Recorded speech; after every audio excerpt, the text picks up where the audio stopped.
আমার জন্মভূমি, আমার কর্মভূমি, যেখানে আমার বেড়ে ওঠা, যেখানে আমি থেকেছি, পড়াশুনো করেছি, বড় হয়েছি, সেখানে গুজরাটের গুন্ডারা এসে আমাকে বলছে যে 29 তারিখ বাড়িতে ঢুকে যাবে, নইলে উল্টো করে ঝুলিয়ে দেবো। কে বলছে? দেশের স্বরাষ্ট্রমন্ত্রী অমিত শাহ।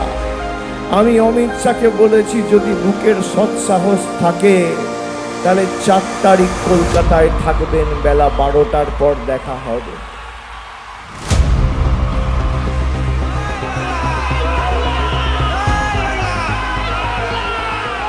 আমাকে কত এরা আঘাত দেওয়ার চেষ্টা করেছে, আমার লড়াই তো আপনারা দেখেছেন।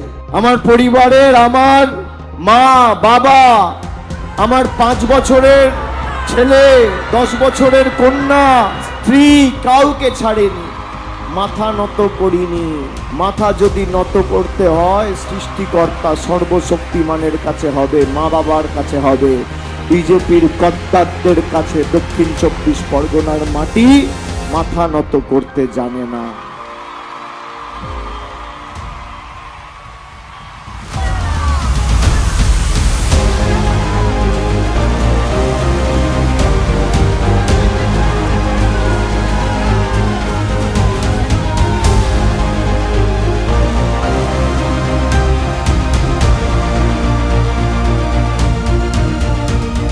আমি মনে করি এসআইআর এর মডেল যে কিভাবে ইলেকশন কমিশনকে লেজে গোবরে করতে হয়, একমাত্র ফলতা সেটা দেখাতে পেরেছে।